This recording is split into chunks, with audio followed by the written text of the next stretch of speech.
The sun hung low over the Texas sky, casting long golden streaks across the parched earth as a lone figure rode into the dusty front yard of Elias Ward's sprawling cattle ranch.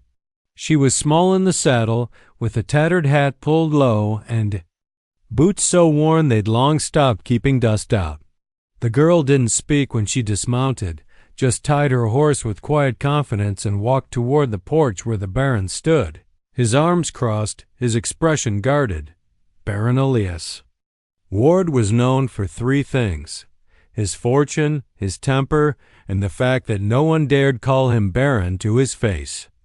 A war veteran and widower, he built his empire out of barbed wire, hard work, and a bone-deep mistrust of outsiders.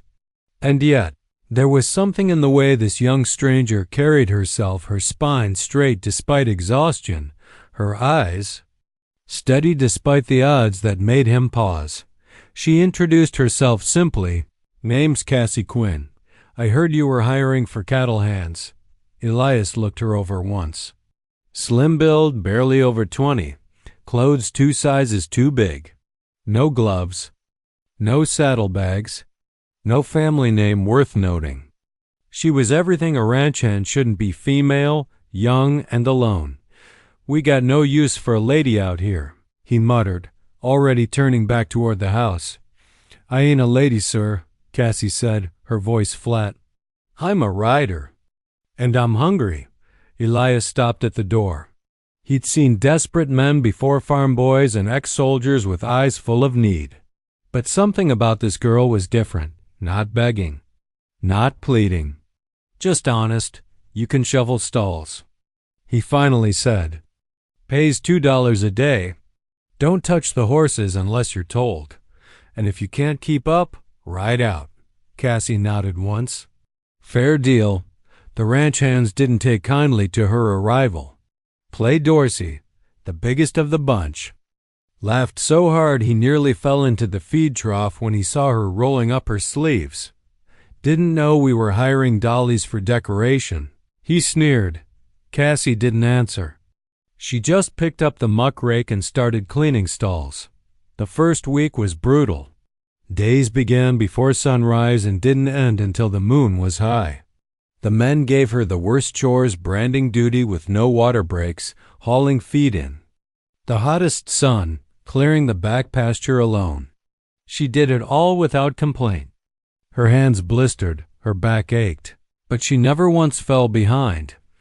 Elias watched from the porch most mornings, sipping his coffee as the new girl threw herself into every task like it was life or death. He waited for her to crack, for her to whimper or ride off like the last dozen who didn't last a week. But she didn't. She came back stronger, quieter, more determined. What the men didn't see, but Elias did, was how she touched the horses when no one was looking. Soft, gentle.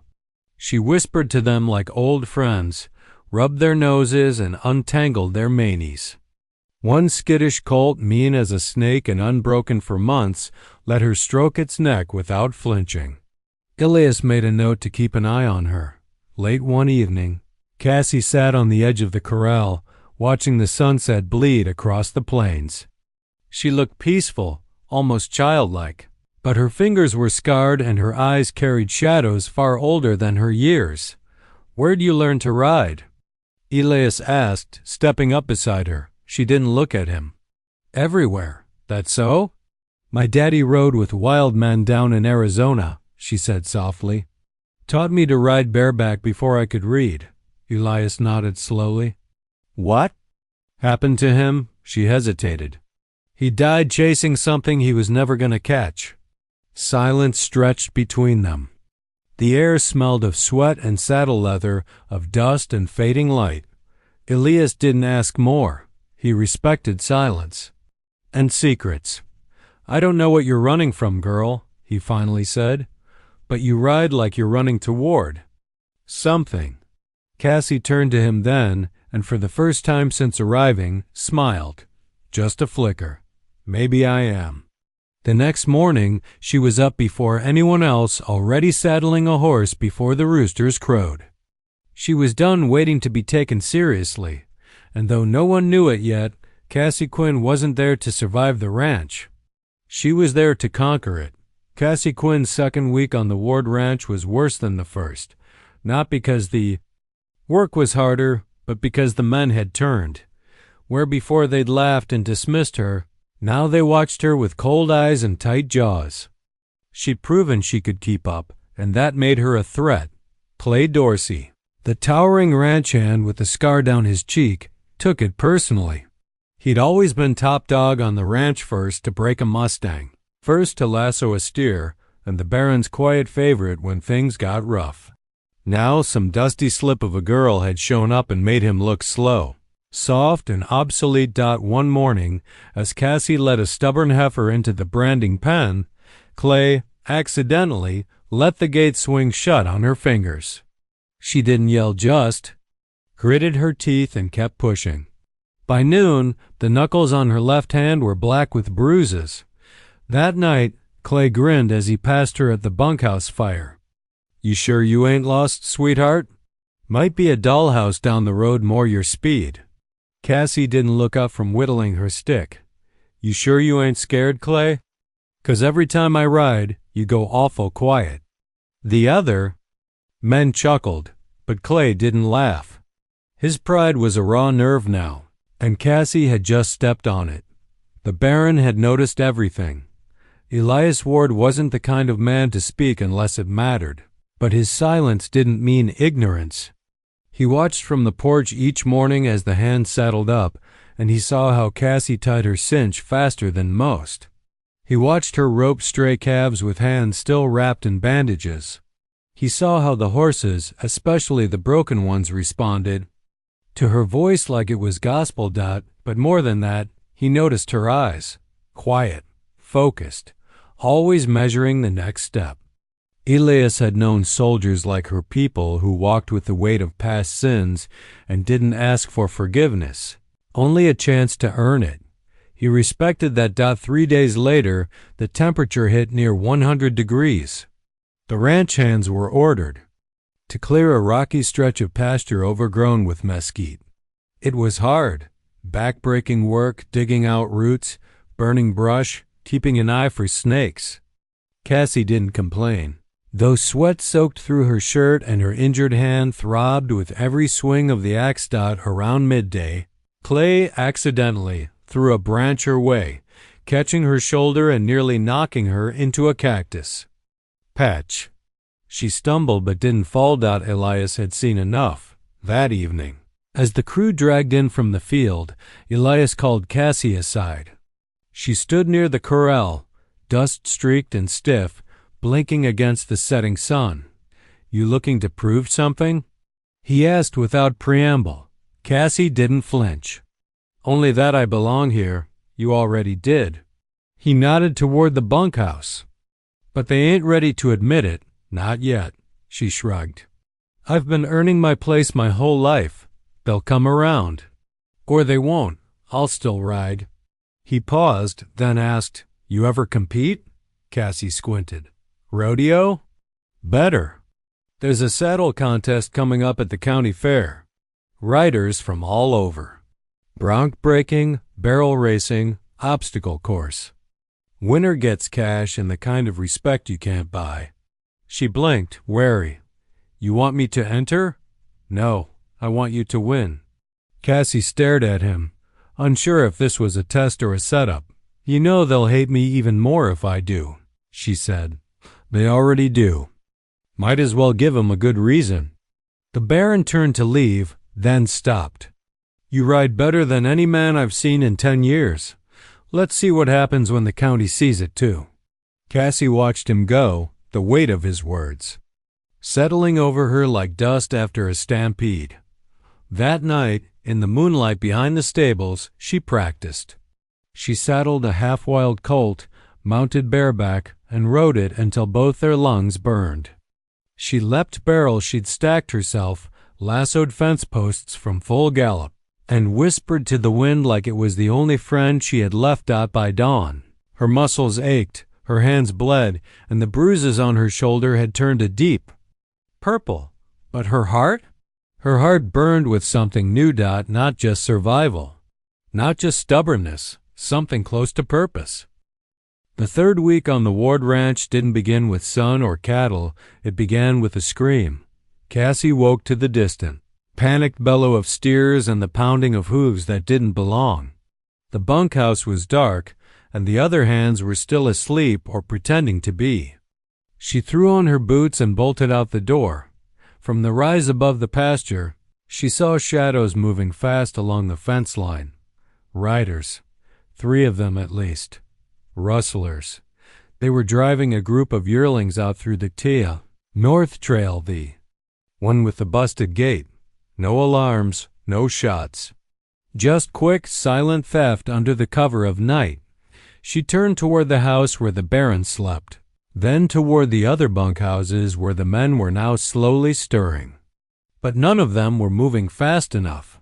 By the time they saddled up, the cattle would be gone. Cassie didn't wait. She sprinted to the stables, saddled the fastest mare she could find, Whiskey, a copper-colored Mustang with fire in her veins, rode bareback into the dark.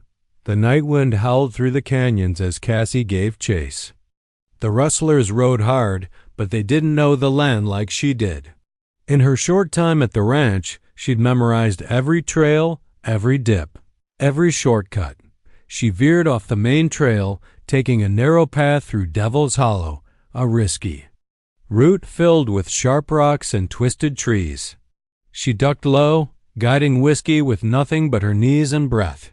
They moved like one creature, ghost-like and fast. When she emerged on the other side of the ridge, she was ahead of the rustlers. She dismounted silently, crawled up the hill, and waited behind a cluster of boulders. The rustlers came into view, 3 men, faces wrapped in bandanas, their saddlebags full, their rifles slung carelessly. Cassie stood, revolver in hand. "Drop the reins and step away from the herd." The lead rider swore. "You've gotta be kidding. A girl?" "Last warning," she said calmly. They didn't listen. The first man reached for his rifle. Cassie fired before he could grip it, grazing the ground inches from his boot. The second man turned to flee only to find Whiskey rearing behind him, spooked but loyal. The third dismounted and lunged for her. She sidestepped and hit him square in the jaw with the butt of her pistol. He hit the dirt hard. 10 minutes later, she had the 3 of them tied with their own ropes and walking behind the cattle as she herded the yearlings back toward the ranch. Sun hadn't yet crested the horizon when the Baron stepped out onto his porch and saw the strangest sight he'd witnessed in years. Cassie Quinn, covered in dust and blood, riding tall on Whiskey, leading back 20 head of cattle, and 3 captured rustlers behind her. He didn't say a word as she approached. The ranch hands gathered behind him, staring with open mouths. Cassie dismounted, tossed the ropes toward the nearest ranch hand, and wiped blood from her lip. "Found your cattle," she said. "And your thieves." The Baron raised an eyebrow. "You went out alone? No time to wait." "You could have been shot. They missed." The men looked at her like she was a ghost. Clay Dorsey especially. He tried to mutter something smart, but his voice failed him. The Baron stepped forward, looking Cassie over, noting the torn shirt, the bruises on her knuckles, the calm in her eyes. "You disobeyed orders," he said. "I didn't get any," she replied. He paused. Then, slowly, he nodded. "Fair enough." Then louder, to the men, "Next time any of you want to talk about who deserves a place on this ranch, remember this morning. Remember who got off her damn horse and saved your paychecks." No one argued. Later, in the quiet of the barn, as Cassie brushed down Whiskey, the Baron stepped in. "You ever kill a man, Cassie?" She paused. "Not yet." "Good. Try to keep it that way." He leaned against a post. "You're reckless, so I've heard. But you're also something else." He looked at her, not the girl covered in dust, but the woman who'd outridden outlaws. "You're a rider. The kind they write songs about. Cassie smiled faintly. Don't know about songs? He tipped his hat. Well, they're gonna be singing something after this. As he left, Cassie stood alone in the barn, her heart pounding. She'd proven something tonight, not just to the Baron or to the ranch hands, but to herself. She wasn't just surviving. She was becoming unforgettable. Cassie had expected the rustler incident to win her a little peace, but ranchmen were strange. They respected grit, sure, but they didn't always accept it, especially when it came wrapped in a woman's body and a calm stare that said, I'll do it again if I have to dot by the time word of her midnight ride made it to the neighboring ranches. Folks had started whispering about the girl who chased down rustlers alone and came back dragging 3 men behind her like strays. The Baron said little about it, but his orders changed. Cassie was no longer shoveling stalls or dragging feed. Alone, she was asked to break horses, to lead drives, to train the colts. The work that had once been reserved for the most trusted hands now. It was hers. Clay Dorsey, however, wasn't about to give up his spot at the top.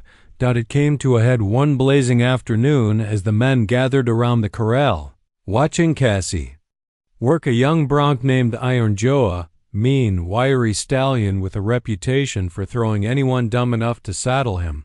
Cassie didn't flinch when Iron Jaw bucked, didn't scream when he spun and kicked. She rode like her soul was fused to the saddle, like the dust was part of her skin.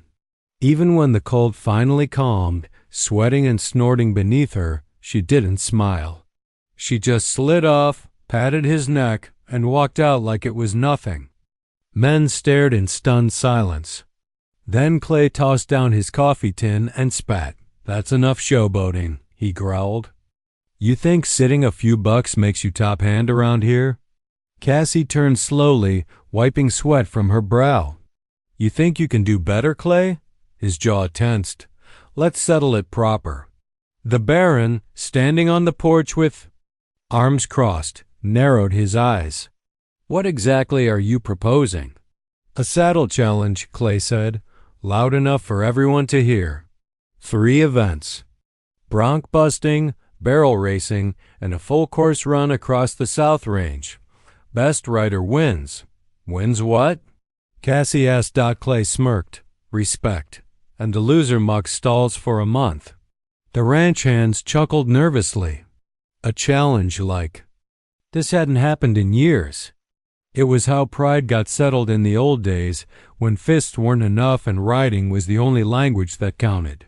The Baron looked at Cassie. Your call. She met Clay's glare, then nodded. I'm in. The next morning dawned like fire over the plains. Word had spread. Neighbors, ranchers, and even a few dusty cowhands from rival spreads rode in to see the showdown. The makeshift arena was packed. 3 events. 1 girl. 1 man.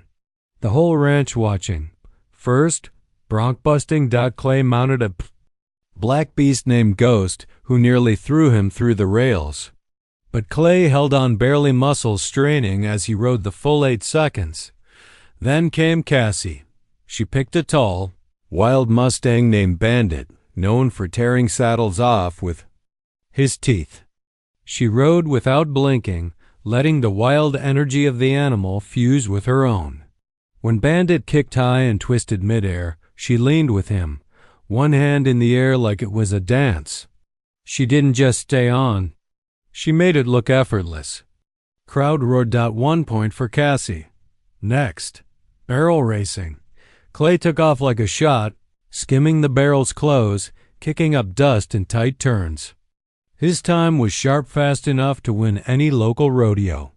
Cassie mounted Whiskey, her copper Mustang, and whispered something into her ear before taking off. They didn't just turn barrels, they cut them. Cassie leaned low, close to the horn, guiding the mare with knees and breath. When she crossed the line, the clock told the truth. Faster. Cleaner. 2 points for Cassie. Final event. Full range obstacle course. A hard ride across the South Range, over deadfalls, through creeks, up steep shale ridges and back. Clay took off. First, riding like the devil, determined not to be humiliated, Cassie waited, measured, then launched forward. The race was brutal. The South Range wasn't just long, it was dangerous. Clay pushed hard, trying to shake her, but Cassie knew terrain better. She cut across a dry creek bed, vaulted a fallen pine, and passed him on the ridge with a quiet nod. She didn't look back by the time she crossed the finish. Clay was a full 30 seconds behind and cursing every inch of it. The crowd erupted. Hands slapped backs. Women cheered. The Baron gave no speech, but his eyes never left Cassie. Clay threw his hat to the ground, red-faced and seething. She cheated.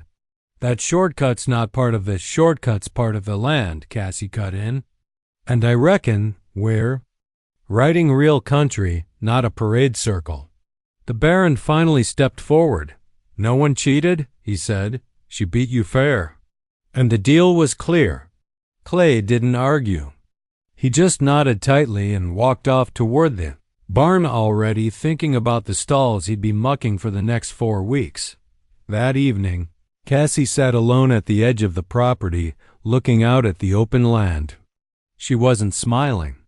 She didn't feel triumphant. She just felt seen. For the first time in her life, the world hadn't told her to sit down and stay quiet.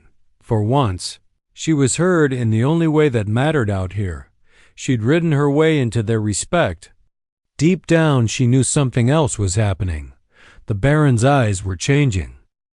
The next morning, the ranch was quieter than usual. Not a single joke, not a sideways glance. Just the creak of leather, the clink of bridles, and the sound of men silently adjusting to a new reality. Cassie Quinn had outridden them all. She didn't strut or gloat. She just did her chores like always feeding colts, patching the fence near the dry creek, checking the far pasture with her rifle slung casually across her back. But the air around her had changed. Where once there had been suspicion and scorn, now there was space and silence. They moved aside for her now. They didn't question her decisions. Even Clay Dorsey, grumbling as he mucked stalls under a hot sun, avoided her gaze. He hadn't spoken since the contest. Cassie didn't need their praise. She'd spent her whole life earning space in rooms that didn't want her. All she ever wanted was freedom, and a place where she didn't have to keep proving she deserved to exist. But Elias Ward the Baron was harder to read. That afternoon, as the sky turned gold and the breeze whispered of oncoming rain, Cassie found herself called to the main house. The Baron rarely summoned anyone inside unless they were in trouble or he needed something. She walked in, hat in hand, boots tracking dust across the polished wood floor. The house was large, built from thick cedar and stone with tall ceilings, and furniture that looked untouched by time. There were photographs of a younger Elias with his late wife, both stiff and proud. No children, no laughter, just shadows. Elias stood by the fireplace holding 2 tin mugs. Coffee? He offered. Cassie blinked. You inviting me to sit? I'm inviting you to talk. She took the mug, nodding once. For a moment, neither of them spoke. Then he said, You humiliated every man on this ranch. Cassie tilted her head. That a complaint? He smirked. Not from me. He walked over to the window and looked. Out at the land, the cattle dots moving like ants across the hills. You know, when I first hired you, I thought you'd quit before the week was out. Figured you were desperate, maybe hiding something. I was. He turned to her, eyebrows raised. I still am, she said. But hiding doesn't mean I ain't capable. He studied her a moment, like he was weighing something bigger than her words. You're not like anyone I've met before, he finally said. Cassie took a sip of the bitter coffee. I've been told that. Some of the boys are scared of you now. She gave a dry laugh. Good. Maybe they'll keep their hands to themselves. He chuckled softly. You've got fire. But there's more to it than that. You ride like the wind. You feel the land like it talks to you. It does, she said, and I listen. A crack of thunder rolled in the distance. A storm was brewing out on the edge of the hills. The Baron's face shifted. You ever think about staying longer? Making this place more than just a stop along the road? Cassie hesitated. Why? You offering me something more than a job? He didn't answer. Not directly. Instead, he said, there's a colt out back. Untouched. Born mean. Even the wranglers won't touch him. I want you to try. Cassie raised an eyebrow. That a challenge or a distraction? Call it a trust test. She downed the last of the coffee and stood. Then I'll ride him, before the storm hits. They headed out to the back paddock where the colt-a-black, wild-eyed creature with flaring nostrils and muscle like coiled lightning snorted and pawed at the dirt. 3 hands had already been kicked trying to get close. Cassie didn't approach him like the others. She didn't toss on a rope or shout commands. She walked slowly, hands low, murmuring softly, "Easy, boy. I know what it's like not to trust anyone." The colt stared at her, ears twitching. Then, slowly, he let her touch his neck. 10 minutes later, she was in the saddle. And then they were off. The colt bolted into a gallop, wild and unpredictable. But Cassie didn't fight him. She moved with him, legs tight, body leaning into every burst of energy. The wind howled, and the first drops of rain began to fall. She rode like the land belonged to her. Like the sky bent for her, like the storm couldn't touch her. Elias watched from the fence line, hat in hand, the rain beginning to soak through his shirt. He'd seen 1,000 riders in his time, but none like her. When she finally returned, soaked to the bone, eyes shining with fire and rain, the colt calm beneath her, she dismounted and handed the reins to the Baron. He didn't take them. He just looked at her. "You were made for this land," he said quietly. Cassie gave a half smile. "I was made for survival." He stepped closer. "Maybe it's time you started living instead." She looked at him, really looked, and for the first time, she didn't feel like she had to defend herself. Not her past. Not her strength. Not her place. The wind whistled around them, and the rain washed the dust from the world. The storm lingered. Through the night, howling across the plains like something alive. The ranch bunkhouse creaked and groaned under the weight of rain and wind, but inside the men stayed quiet, huddled close to the fire, casting nervous glances at the empty cot in the corner. Cassie's cot. She hadn't come back after riding that wild colt through the rain, and no one had seen her since sundown.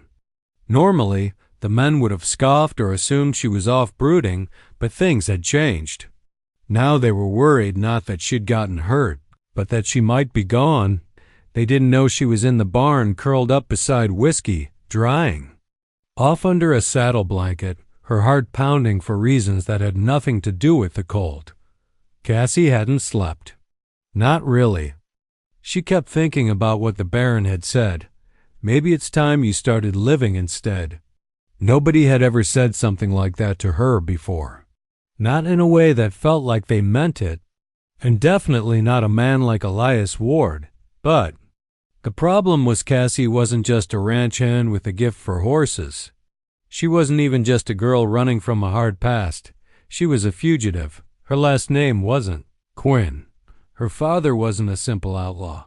He had been the head of a horse-thieving ring that stole from federal stockyards and left 3 deputies dead in the process. Cassie had been only 14 when she rode lookout for them in Oklahoma Territory.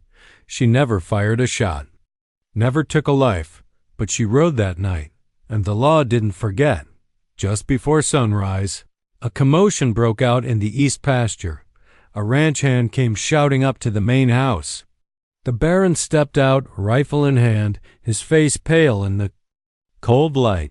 One of his prize stallions, Thunderfire, a black Arabian worth more than the barn itself, was missing. His paddock was open, saddle gone. Tracks leading off toward the southern trail. At first, everyone thought it was rustlers again. But then one hand, checking the tack room, found something chilling. One of Cassie's gloves, torn, dropped beside the empty saddle rack. Within minutes, half the bunkhouse was saddled up and ready to ride out. "She's running," one of the men muttered. Took the prize horse and vanished. Guess Clay was right about her all along. Elias didn't move. His eyes were on the glove. His mind was racing. It didn't make sense. Cassie had everything to gain here. She'd just earned their respect. He was on the verge of offering her something more than just a job, something closer to family. And she'd just turned around and stolen from him? No, that wasn't Cassie. Then, just as they were about to ride out, a lone rider appeared at the edge of the ridge. Cassie. Her coat was torn. Her face was bleeding. And behind her, on a second rope, she led Thunderfire, unharmed but panting, clearly shaken. Everyone stared. Cassie swung down from her saddle with a grunt and threw a man's revolver at Clay's feet. "Found your thief," she said, breathless. Left him tied to a cottonwood tree near Snake Hollow. He was heading toward the border. Thought he could sell Thunderfire for 1,000 in silver. Elias stepped forward. "You chased him down, alone?" Cassie nodded. "Didn't have time to wake the crew." Someone in the back scoffed. "And what, he just gave up the horse?" Cassie met his gaze, stone-faced. "Not exactly." Inside the barn later, Elias approached her while she brushed down Thunderfire. She moved stiffly, one shoulder dislocated and popped back into place by her own hands. "I need the truth." "Cassie," he said gently, "where'd you learn to ride like that? Track like that? Fight like that?" She didn't answer right away, just kept brushing. Then, with a sigh, she said, "My name's not Cassie Quinn." Elias froze. "My real name's Cassidy Holcomb. My father was leader of the Red River Horse Gang. We stole from army stockyards, rode rough, ran long. He died when I was 16 in a shootout near El Paso. And you?" Elias asked quietly. "I ran. Swore I'd never ride for a gang again. I've been changing names and dodging lawmen ever since." She looked up. "I came here because I wanted to be someone else. Just a rider. Just useful." Elias was quiet for a long time. "You lied," he finally said. "I did. But you came back," he added, "when you could have disappeared. That means more than your name." Cassie swallowed hard. "You still want me on your land?" He looked at her, really looked, and then said, "If you're willing to fight to protect it like that, I'd be a fool to send you away." That night, the bunkhouse was quiet again. But this time, the silence was respectful. Cassie sat near the fire, bandaged and bruised, her secret out and still standing. No one dared question her place anymore. But inside her, one question remained unanswered. If Elias Ward knew who she really was, why did he still look at her like she was more than just a rider? By the time the sun rose the next morning, the entire ranch knew the truth. Cassidy Holcomb, daughter of an outlaw, rider for the Red River Gang, a name whispered in saloons and wanted posters, now spoken in hushed tones in the Ward bunkhouse. Some of the men couldn't look her in the eye. Others looked at her too long, as if trying to spot the criminal underneath the girl who'd risked her life for their herd. Clay Dorsey, shoveling hay with one stiff shoulder, spit in the dirt when she walked past. "Baron's got a bandit under his roof. That's what this ranch is now." Cassie didn't flinch. She kept her head high, but inside, her chest ached in ways the worst broncs never could. She'd been honest. She'd given everything she had, and still, it wasn't enough. Elias Ward watched it all in silence. From the porch, arms crossed, he saw the shift in the men, the way they stiffened around her, the way the respect she'd earned began to rot into suspicion. He also saw the way Cassie carried it. with dignity, not defensiveness, not fear. That morning he called for a meeting. They gathered in the open yard beneath the oak tree. All the ranch hands, the foreman, even a few neighbors who had caught wind of the drama and wanted a glimpse of what would happen to the girl who'd tricked the Baron. Cassie stood to the side, her bruised arm still in a sling, but her shoulders square. She didn't plead. She didn't apologize. If she was going to be judged, she'd face it standing. The Baron stepped forward. For once, he wasn't in his riding gear. He wore a clean black coat, the kind he hadn't touched since his wife's funeral. "Y'all know who she is now," he said plainly. "You heard the stories. Cassidy Holcomb, Outlaw's daughter, rode with the wrong crowd when she was a kid." Murmurs rippled through the men, low and bitter. "But here's what I've seen," he continued, raising his voice. "I've seen her fix a busted fence in a lightning storm. I've seen her break a wild colt no one else could touch. I've seen her ride into the night alone to bring back stolen cattle. And I've seen her drag a thief back by the throat. To protect my herd." He turned to Cassie. Their eyes met hers, cautious, his unwavering. "You didn't run when you had the chance. That tells me more than your last name ever could." Then, back to the men. "There ain't a soul here who doesn't have ghosts. Some of you just haven't had yours catch up yet." The yard fell dead silent. Clay stepped forward, jaw tight. "You gonna let a wanted girl keep working here? What happens when the law comes?" Elias looked him square in the eye. "If the law comes, they'll speak to me. And if they got questions about Cassidy Holcomb, I'll give 'em answers. She's the best damn rider on my land. She's earned her place." Clay opened his mouth, then closed it. He looked around, but no one stood with him. Not even the ones who'd grumbled the loudest before. The challenge had died. After the meeting, the men dispersed slowly. No one said much. Cassie remained by the tree, eyes fixed on the distant hills. Elias approached her quietly. "You all right?" he asked. She shrugged. "I'm still here." "That's more than most would have done." She turned to him. "Why'd you speak for me?" He hesitated, then said, "Because I know what it's like to be judged for something you didn't ask for. My wife died in childbirth. Folks said I wasn't there enough.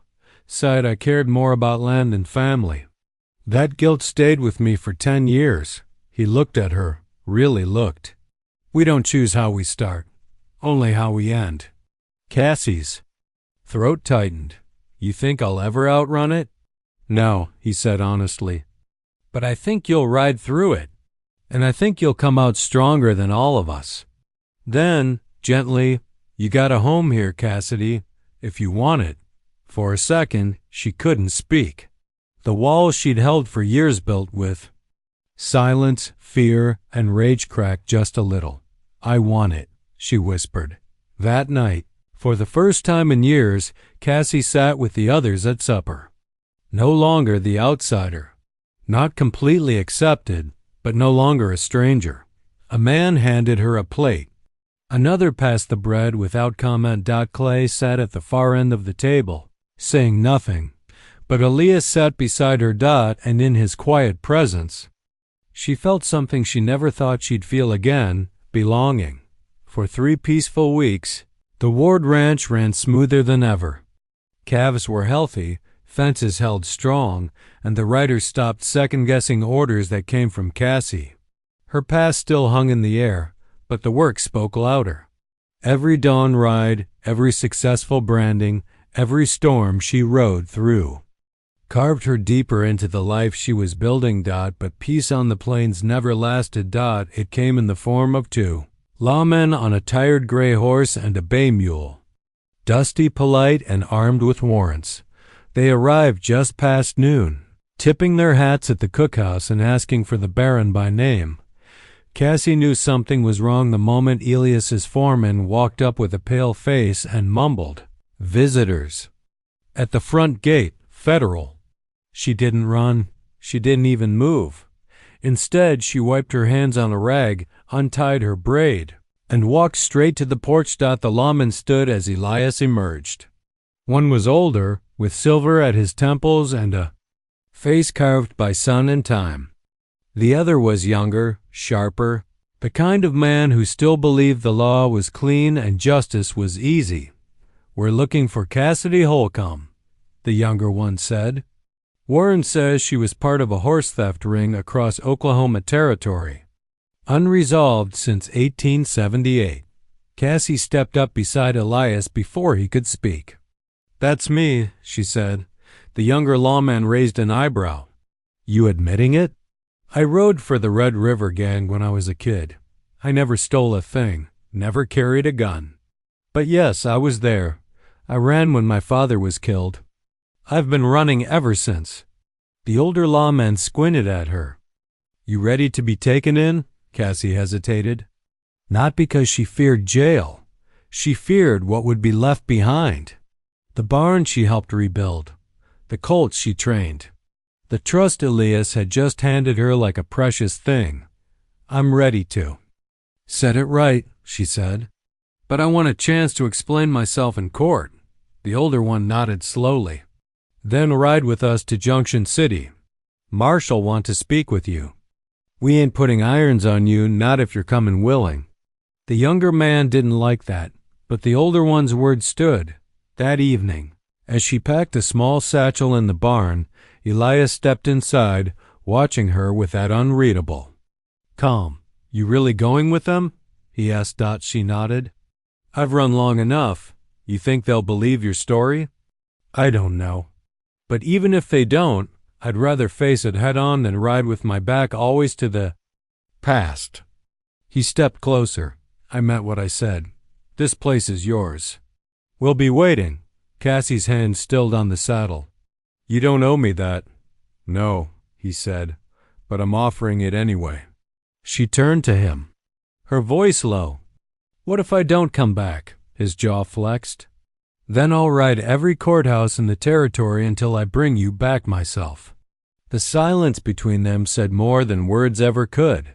The next morning, just before the lawman rode out, Cassie saddled Whiskey, her copper mare, and swung up into the saddle. The whole ranch stood still, watching her. Some tipped their hats. A few murmured good luck. Clay didn't say a word, but he did look at her and nod, just once. That was enough. Elias stood alone at the gate. When she approached, he handed her a folded letter. "For the judge," he said. "Tells him who you've been since you got here." "Not who you were." Cassie took it carefully. "You always believe in people this much?" He smiled faintly. "Just the ones worth betting the ranch on." They rode out under a cloudless sky. The three of them, lawman ahead, Cassie just behind. Her hands steady, her chin high, her future uncertain but no longer feared. She didn't look back, but Elias did. He stood at the edge of the property long after they vanished from sight, eyes fixed on the trail, heart heavy with something he hadn't dared admit aloud. Not even to himself. He missed her already. 3 days would pass. 3 days of dust, silence, and a courtroom bench in a dry little town that smelled like regret. And then everything would change. But for now, Cassie Holcomb, ranch hand, rider, outlaws. Daughter was finally riding towards something greater than survival. She was riding for redemption. 3 days after the fire, just as the ranch began stitching itself back together, a letter arrived. It came in the saddlebag of a government courier on a dun-colored gelding, dusty, stern, and not one for small talk. He handed the envelope directly to Elias Ward, sealed with the black wax of the federal marshal's office. The moment Elias saw the stamp, his chest tightened. Cassie had almost forgotten her past. Almost. Between putting out fires, literal and otherwise, and rebuilding fences, she had let herself believe that maybe the law had forgotten too. But that letter? That was reality. Elias didn't open it in the house. He walked it to the porch, sat in his favorite worn chair, and took his time breaking the seal. Cassie stood nearby, pretending to check a saddle cinch that didn't need checking. Her throat was dry.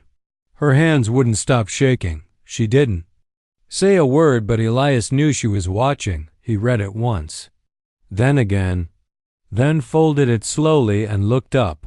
"They're asking you to appear in Junction City," he said, voice calm.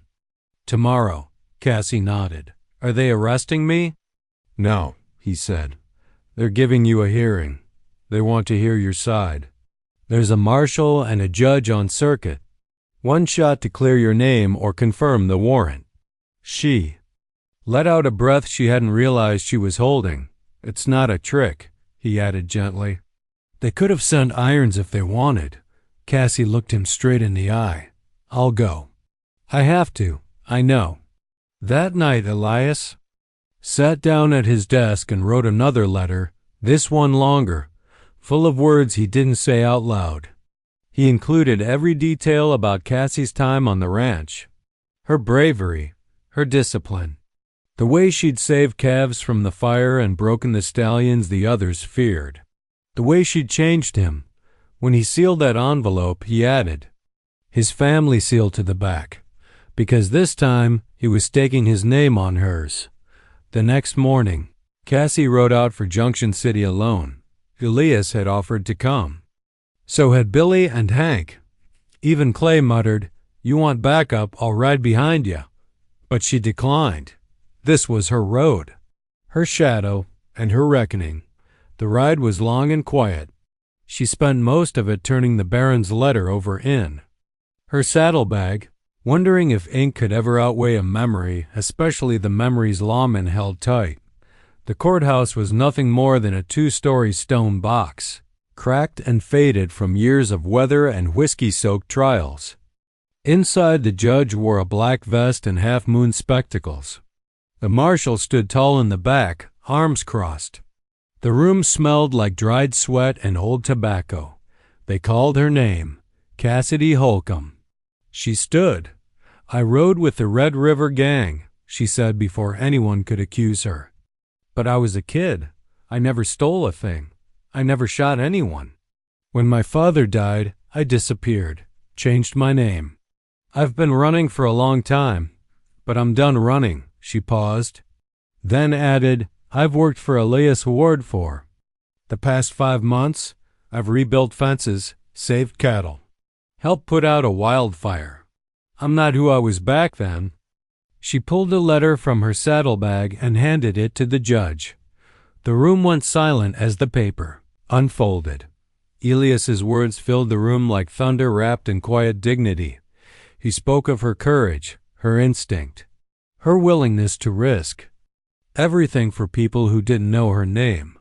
When the judge finished reading, he looked at her long and hard. "You disappeared at 16, he said. "Could have stayed hidden. Why come forward now?" "Because someone gave me a reason to stop hiding," she said softly. "And I want to earn the life I have." He leaned back, hands steepled. After a long silence, the judge turned to the marshal and said, "Strike the warrant. Cassidy Holcomb is free." The moment she stepped out of the courthouse, the sun hit her like a baptism. She didn't cry. Didn't cheered out. She just closed her eyes and whispered one word, "Free." Then she mounted whiskey and rode hard, dust trailing behind her like a comet. Back on the Ward Ranch, Elias was mending a gate when he heard hooves pounding down the southern slope. Looked up, and there she was, hair loose, face flushed, smile wide. He didn't speak. She just jumped down from the saddle and ran the last few feet. "I'm cleared," she said breathlessly. "No record, no charges. It's over." He smiled. "It's just beginning." Then, without hesitation, he pulled her into his arms tight, fierce, real. The kind of embrace that said home, the kind of moment that turned ranch hands into legends. The land had changed. Or maybe it hadn't. Maybe it was Cassie who had, because now, when she rode across the Ward Ranch shoulders back, hair whipping loose in the wind, rifle strapped behind her like a trusted friend, no one mistook her for just another ranch hand. Knew who she was. Cassidy Holcomb. Writer, fighter, survivor, and now, finally free. The weeks that followed her return from Junction City were the most peaceful the ranch had seen in years. Calving went smoothly. The crops held. No fires, no rustlers, no lawmen lurking at the gate. Just hard work, long days. And quiet dinners shared on the porch with Elias Ward. Sometimes they spoke. Other times, they didn't need to. The silence between them had grown soft instead of sharp, full of things they no longer had to prove. One morning, as the sun broke over the hills and painted the sky with fire, Cassie caught Elias watching her while she broke a new colt dot. She dismounted, dusted her hands, and walked over, wiping sweat from her brow. "You keep staring like that. Folks are gonna think you're in love," she teased. Elias didn't smile. Instead, he said simply, "I am."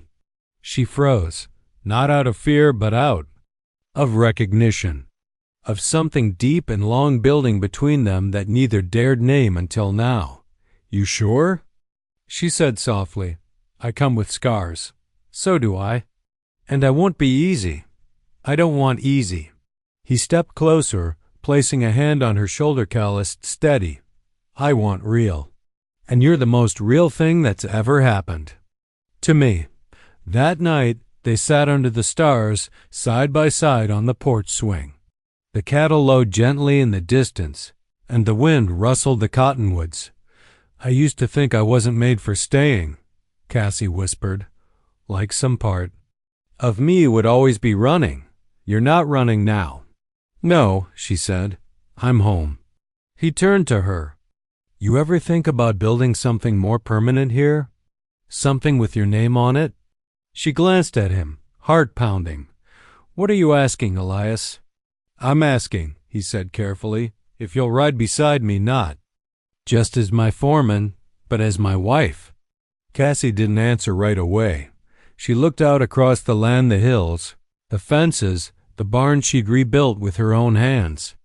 She thought of the girl who'd first arrived here, raw and full of fury, hiding behind a false name and a borrowed hat. That girl was gone now. In her place stood a woman. A woman who'd faced her past. A woman who had earned her freedom. And a woman who was finally ready to choose her future. "I will," she said, voice steady. "But don't expect me to cook every night." Elias chuckled. "Wouldn't dare. And if you try to tell me what to do, I'll outride you so far you won't see dust for days." He smiled wide. "That's the deal I was hoping for." They married in the pasture under the same tree where she once stood on trial before. The ranch hands. Only this time they stood shoulder to shoulder, not as judge and suspect, but as equals. She wore a white dress. Yes, but her boots were still scuffed, and her rifle still leaned against the barn door. The ranch hands cheered. Clay even offered a muttered, "Don't screw it up, Baron," before slapping Elias on the back. In the months that followed, Cassidy Ward became a name whispered across Texas like legend. The woman who rode better than any man. The one who beat the law and then married it in the form of a rancher with a steel spine and a wounded heart. They built more than fences. They built trust, family, legacy. And every time someone new rode up to the Ward Ranch looking for work, Elias would nod toward the figure riding the ridge at dawn and say, "You see that woman up there? That's the reason this ranch stands the way it does." And far above, with the wind in her hair and the sunrise at her back, Cassie Ward rode free forever.